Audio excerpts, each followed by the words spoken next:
No leaks there, that's good. No leaks there, that's good.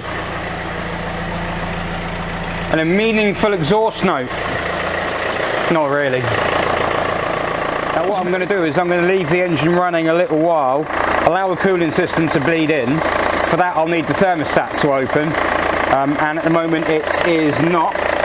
And then I can keep the level topped up roughly where it's meant to be. And have a look at this LDS level. Can't even tell where that is at the moment, but that's not really a problem until it goes back on the ground.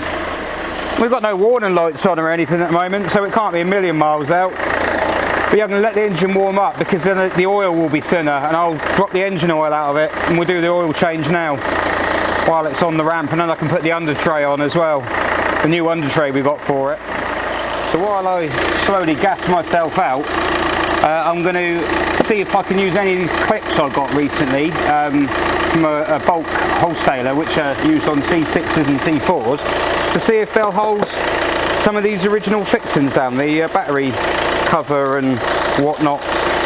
I'm hoping it will, even though technically I don't think it was designed for the C5. So kind of, yeah, I'll take that. I'm hoping also they might do the bumper.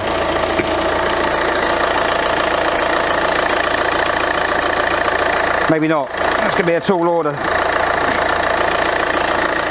Cecily is struggling to warm up.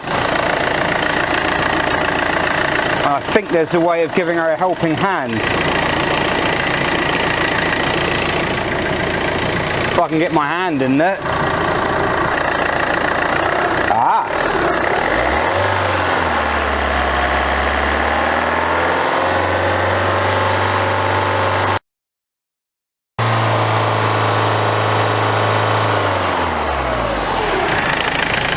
I don't know if that'll do anything, but coolant gauge is only just starting to come up.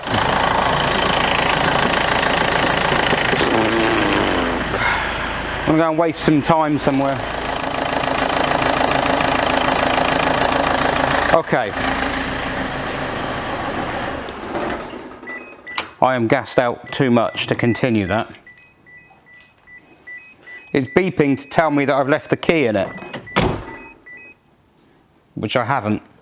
Oh, maybe it's the lights. It does have automatic lights.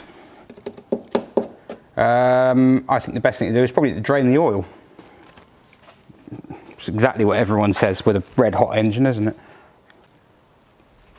Oh God, here we go again. The problem is, you absolutely lean on it, you end up feeling like you're going to pull the car off the ramp. Bloody hell!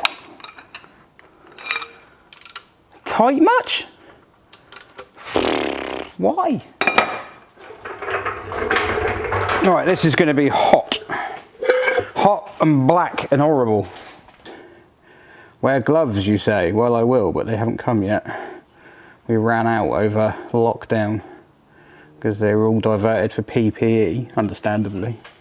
So I've been just having to wash my hands a lot. Alright, come on. Oh God. You don't want that going on me. There we go. A little bit on me, but enough. I can take it. But yeah, with diesels, it's a good idea to change the oil quite regularly, more regularly than it says. A lot of people get hung up on buying expensive oil. You don't need to. As long as it's the right grade, you know, buy cheaper oil and just change it more often. On a diesel, that's because you can see how black it is, especially with modern diesels where they recycle a lot of their soot and waste into the oil. You can give a diesel an oil change. We give a petrol an oil change, even an old petrol car, and you can run it for miles and miles before the oil turns black. Do it in a diesel, drive it for 5 minutes and the oil will turn black. Oil filter is of course where you would find it on an XU, I don't know if Cecily was due a service, but I think it made sense to change the oil on a car that you don't know. It's one of the first things you do if you don't know when it was last serviced. And of course, just because a car says it's been serviced doesn't mean it actually has been, because people are scoundrels. Yeah, first thing to do is change it anyway. So Cecily will benefit. Oil filter pliers are the best thing to use to get canister filters off. By far the best thing to use. It's not even comparable. I've never failed to get an oil filter off with these. And these ones are old and knackered.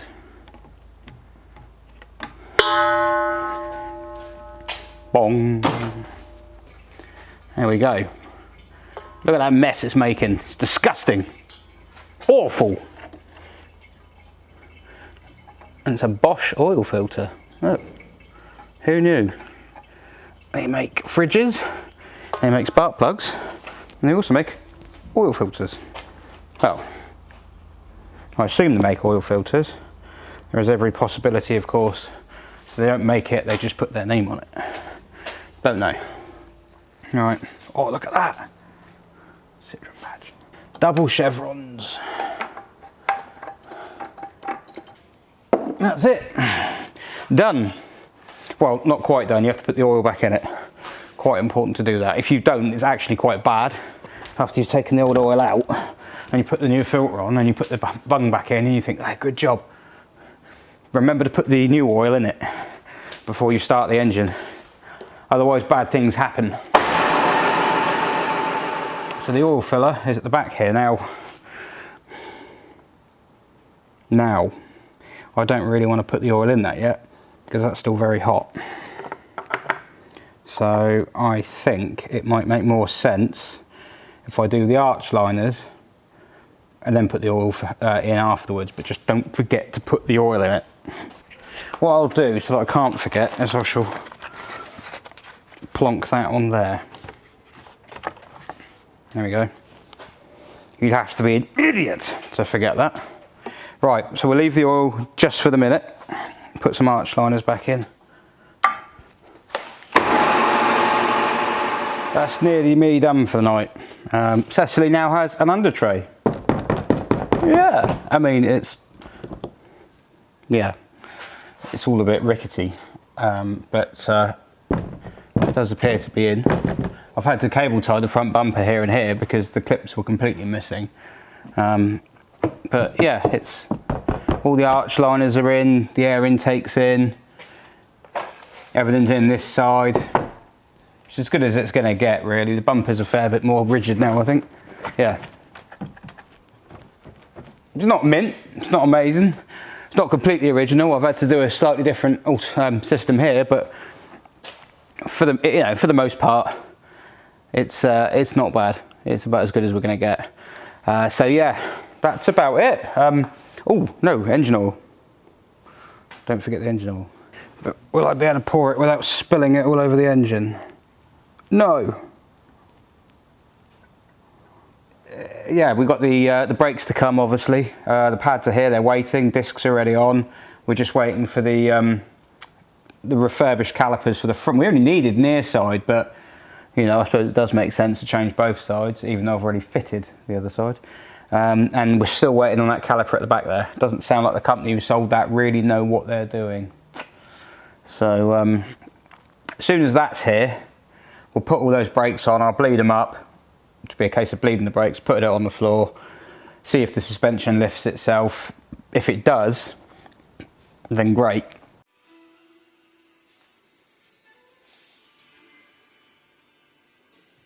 So next time you see Cecily in the video, or the next bit of footage you see, will be Cecily out and about on the road. Testing it, making sure it's working okay. So, do I still hate Cecily? I don't hate Cecily. I never hated Cecily. I just didn't like C5s. And I still don't. But I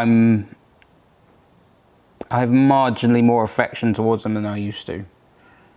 I think they're quite honest, and it's kind of, the car does have that, it has this vibe about it. It knows it's unloved.